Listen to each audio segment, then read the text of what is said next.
പാരായണം ചെയ്യോ? ബക്കറ ഒന്നുമല്ല, പേടിക്കണ്ട. നീ ഇങ്ങാര് വലുതും വല്ലതും പറഞ്ഞാൽ എന്ത് ചെയ്യോ? പേടിക്കണ്ട. ഞാനൊരു സൂറത്ത് നിങ്ങൾക്ക് പറഞ്ഞു തരാം. ചെറിയ സൂറത്താ, 10 ആയത്തെങ്ങാണ്ടേ ഉള്ളൂ. 10 ആയത്തെങ്ങാണ്ടേ ഉള്ളൂ. ഈ സൂറത്ത് നിങ്ങൾ ഓതിയ നിങ്ങളുടെ പാപം അള്ളാഹു പൊറുക്കും. നിങ്ങൾ അള്ളാഹു നന്നാക്കി തരും. അള്ളാഹു സ്വർഗ്ഗം തരും. അള്ളാഹു ഭാഗ്യം തരുമാറാകട്ടെ. ഓതുവോ? ഒന്ന് കൈവക്കിക്കേ. അൽഹംദുലില്ലാ. അല്ലാഹുവേ, ഈ കൈ മരിക്കുന്ന കാലം വരെ ആരുടെ മുമ്പിലും നീട്ടി യാചിക്കേണ്ട അവസ്ഥ വരുത്തല്ല. അല്ലാഹുവേ, മരിക്കുമ്പോ ഷഹാദത്ത് കലിമ പറഞ്ഞ് സ്വർഗം കണ്ട് ഷഹീദിനെ പോലെ മരിക്കാൻ ഭാഗ്യം കൊടുക്കണേ അല്ലാഹ്. പടച്ചവനെ, നന്മ തിന്മ എഴുതിയ കിതാബ് ഈ വലത് കൈ കൊണ്ട് തന്നെ വാങ്ങാൻ ഭാഗ്യം തരണേ അല്ലാഹ്. നബിതങ്ങളുടെ കയ്യിൽ നിന്ന് ഹൗലുൽ കൗസർ ഈ ഉയർത്തിയ കൈ കൊണ്ട് വാങ്ങിച്ചു കുടിക്കാൻ ഞങ്ങൾക്ക് നീ ഭാഗ്യം തരണേ അല്ലാഹ്. ഈ ഉയർത്തിയ കൈ പിടിച്ച് വിശുദ്ധ ഖുർആൻ ഞങ്ങളെ സ്വർഗത്തിൽ കൊണ്ടുപോകണേ അല്ലാഹ്. അതിനുള്ള ഭാഗ്യം തരണേ പടച്ചവനെ.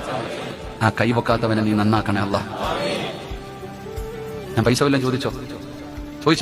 ഒരു സൂറത്ത് ഓതുവോന്നേ ചോദിച്ചോളൂ.